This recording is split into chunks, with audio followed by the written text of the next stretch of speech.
আজকের গল্প পাখির চালাকি। দূর বিদেশে বাণিজ্যে গিয়ে এক বণিক সেখানকার এক বনে বিশেষ একটি পাখির গান শুনে মুগ্ধ হলেন এবং পাখিটি পাকড়াও করে নিজের দেশে নিয়ে এলেন। পাখির জন্য সোনার খাঁচা বানানো হলো। খাঁচার ভেতরে স্বাধীনতার অভাব থাকলেও খাবারে কোনো অভাব ছিল না। সহজে অন্নসংস্থান হওয়াতে কিংবা হয়তো বাধ্য হয়ে সোনার খাঁচায় রূপার দ্বারে বসে বণিককে খুশি করতে পাখি গান করে গেল দিনের পর দিন। কিছুদিন পর বণিক আবারও বাণিজ্যে যাবে সেই দূর দেশে। যাবার আগে পাখির কাছে গিয়ে বলল, পাখি, আবার তোমার দেশে যাচ্ছি। দেশের বন্ধুদের জন্য তোমার কোনো বার্তা আছে কি? পাখি বলল, বন্ধুদের কারো সঙ্গে দৈবাত্য দেখা যদি আপনার হয়েই যায়, তাদের জানাবেন সোনার খাঁচার রূপার দ্বারে বসে আপনার জন্য গান গেয়ে মহা সুখে আছি আমি। আমার সুখের বর্ণনা শুনেই বার্তা যা পাবার তারা পেয়ে যাবে এবং আমার কি করণীয় আপনাকে দিয়ে সেটাও ইঙ্গিতে বলে পাঠাবে। বাণিজ্য সেরে বণিক আবার সেই বনে গিয়ে দেখলো পোষা পাখির বুনো জাত ভাইয়েরা গান গেয়ে গাছে গাছে উড়ে বেড়াচ্ছে। বণিক বলল, তোমাদের কি স্মরণ আছে? বহুদিন আগে তোমাদের এক বন্ধুকে আমি আমার দেশে নিয়ে গিয়েছিলাম। তোমরা তো কত কষ্টে গাছের উপর বাসা বেঁধে থাকো। তোমাদের বন্ধুকে আমি সোনার খাঁচায় রেখেছি।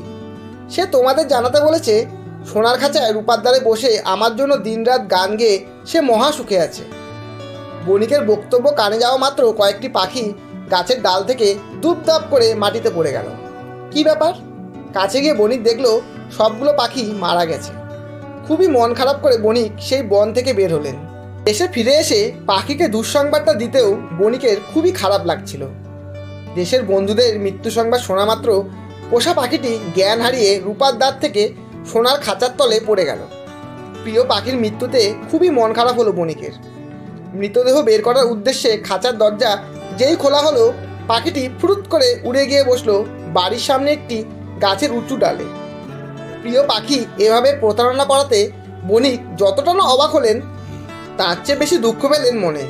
খাঁচায় ফিরে আসার আকুল আহ্বানে বিন্দুমাত্র সাড়া না দিয়ে পাখি বলল, ওরে মূর্খ বণিক, আমার একটি বন্ধুও মারা যায়নি। খাঁচা থেকে মুক্তি কীভাবে পেতে হয় সেই কৌশল আমাকে শেখানোর জন্য তারা মরার ভান করেছিল। বণিক বলল, তুমি কি সুখী ছিলে না পাখি আমার সোনার খাঁচায়? কোন অভাবটি তোমার আমি অপূর্ণ রেখেছিলাম? উত্তরে পাখি বলল, শোনো বণিক, পাখি মাত্রই একটি আকাঙ্ক্ষা থাকে। মুক্ত আকাশে ইচ্ছে মতো স্বাধীনভাবে সে উড়ে বেড়াবে। কোনো খাঁচায় সে আকাঙ্ক্ষাটি পূরণ হয় না, তা সোনা কিংবা রূপো যা দিয়েই তৈরি হোক না কেন। ধন্যবাদ। গল্পটি যদি ভালো লাগে একটা লাইক অবশ্যই দেবেন এবং বন্ধু ও প্রিয়জনদের শেয়ার করে চ্যানেলটি সাবস্ক্রাইব করে পাশে থাকবেন।